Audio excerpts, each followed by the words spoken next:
Good morning, everyone. This morning we are going to talk about something stunning, something startling, something intriguing. And that intriguing thing is meatless meat. As we discussed yesterday, that this is the age of artificial intelligence. Artificial in every single thing. Artificial people, artificial relationship, artificial things, artificial intelligence, artificial meat. Meat that looks like meat, smells like meat, tastes like meat. Meat has all kinds of nutrients of meat. But it is not a meat. It's not a natural meat. But this meat is created in factory. First, it was invented in 1950. The idea came in the mind of Dr. Francis Moore. 50 years ago, there was no demand of artificial meat, or we can say meatless meat, or vegan meat, or they also say plant-based meat, because it is not animal meat, it's a plant meat, vegetarian meat. 50 years ago, Mr. Moore decided about it, but at that time, the demand of the artificial meat was not at all, because people used to enjoy their animal meat. Animal activism was not around. People did not have awakened conscience about animal rights. They did not have any kind of objection about killing the animal to satisfy their appetite, their hunger. Today, 50 years later, most of the people on this planet have actually awakened. They have a kind of awakening that why we are killing, why we are taking someone's life, just to satisfy our appetite. God has created so many various kinds of food to satisfy our hunger. Why we have to take the life of the animal? Teeny weeny, totally innocuous animal, like cow and the buffaloes and the goats and the sheep and the chicken, to satisfy our hunger. So now they stop eating meat. So Dr. Moore and his proponent decided that we should actually come up with some kind of meat. Artificial meat or plant-based meat, the people who like to eat those people who like to eat meat, but they don't like to eat meat because it's coming from the animal. So we can give them substitute. That is called substitute meat. We give them substitute that, guys, you can have meat, but still, your animals are safe. We are going to provide you the meat which is not coming from the animals, but coming from plants. So, they created this meat, is known as plant-based meat. This meat has everything, every goodies of the meat, all kinds of goodies of the meat. Even better, meat has cholesterol, meat has different kind of toxin, meat has different kind of morbidities. Whatever the morbidities the animal suffers from, it actually travels into human. But this meat, plant-based meat or vegan meat, does not have any kind of negativity, no toxin, no cholesterol, no anything at all. 100% safe, chaste, healthy, wholesome, and absolutely plant-based meat. So today we are going to elaborate 4 points about this vegan meat, or we can say plant-based meat. Point number 1 is meat which comes from plants, 100% vegetarian meat. This meat is actually created from wheat, soybean, legumes, coconut, and all other kind of ingredient that this meat contains is not coming from the carnivorous source, not from the carnivorous source, but all herbivorous source, all vegetarian thing. They actually get together every single thing, blend them, and create the taste of the meat, create the smell of the meat, create the looks of the meat, create the texture of the meat, and this meat contains every single thing that person actually seek from the natural meat. But whatever the detriments that natural meat contains, these kind of detriments are not present in this vegan meat. Point number 2 is, meat is created from wheat, soya beans, legume, coconut, nuts, beans. Every single thing is 110% vegan meat because it is created from the vegan ingredients.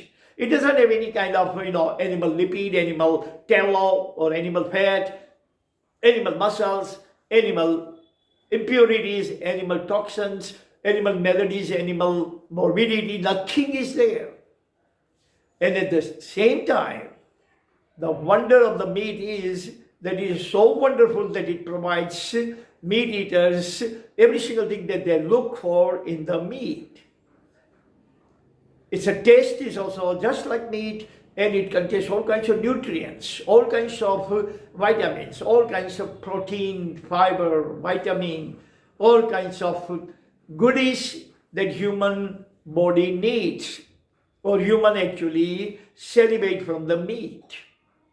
Only the thing it doesn't have is that the meat is not coming from the animal torso. It is coming from plant. It's a plant-based meat. Point number 3 is meat which contains protein, fiber, vitamins, all the nutrients, all kinds of things that it provides that our body needs. And it is absolutely bereft of impurities of animals, maladies of animals, morbidities of animals. So now those animal activists who have conscience and they say that we don't have to kill anyone to save our life. We don't have to sacrifice other people's, other animals' life, other entities' life, other living beings' life to satisfy our appetite, our hunger. That is the vulgar thing to do. It's a worst kind of altruism, taking the life away from the animal just to satisfy our life when so many alternative things are available, more lots of substitutes are available. We can eat vegetable, we can eat grains, cereals, fruits, and those things also can satisfy our hunger better without any kind of impurities.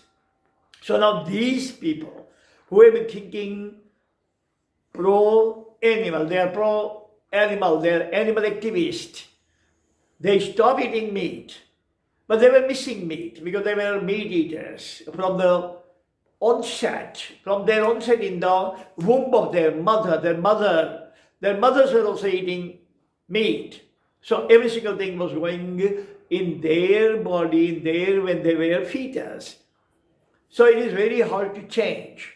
They were missing. So now Dr. Moore actually gave them the substitute meat. Like, hey guys, you can have a meat, you can enjoy meat, you can lavish meat with all kinds of meaty thing, all kinds of meaty flavor, meaty taste. But we are not going to give you the meat from the animal torso. We are not going to kill even a chicken for your meat. But we are going to give you the meat which is made out of the plants, based on plant food, like wheat, legume, like soybean, like coconut, different kinds of nuts. They blend together and create one thing, and that creation is meatless meat. Point number 4 is plant-based meat is a substitute meat posing no threat to animals at all, and 100% risk, 0% risk to the consumers. 100% risk-free for the consumers. Now see, this is the best of the both worlds. On one end, meat eaters can have meat to lavish, to enjoy 3 times a day, 4 times a day, 5 times a day. And for that meat, they don't have to sacrifice the animal. They don't have to take the life of animal. They argue like this, that animals are very minuscule entity. We are 10 times greater, physically, mentally, every which way, 10 times greater than animal. So we are killing them. But suppose somebody or some kind of entity comes on this planet which is 10 times greater than we are, and that entity decides to gobble us up, grab us, slaughter us, and gobble up. How do we feel? How do we feel? We are bigger, 10 times bigger than animals. That doesn't mean we should do. No, we should not give any kind of right to animal and grab them and gobble them up. Think in a reverse scenario, that animal is 10 times greater than human is, and the animal starts grabbing the human and gobbling up by slaughtering it, enjoying every part of the human. How that would sound or that would look? How do we feel? How would a human feel when the animals are 10 times greater physically, mentally, IQ-wise, every which way, and they start killing us? We are not going to appreciate it. So we should not appreciate our own action of killing all the animals just for our minuscule appetite, which can be satisfied by all kinds of plant food. All kinds of plant food God has created for us. Gandhiji has said, nature is enough for human need, but not for human greed. Nature is enough for human needs, but not human greed. Human has become greedy, and when we become greedy, we really don't think about the other person's interest. We do whatever we think to do, noble or ignoble, for our own selfish, altruistic interests. So this is meatless meat. Thank you very much for listening. See you again tomorrow. God bless us all.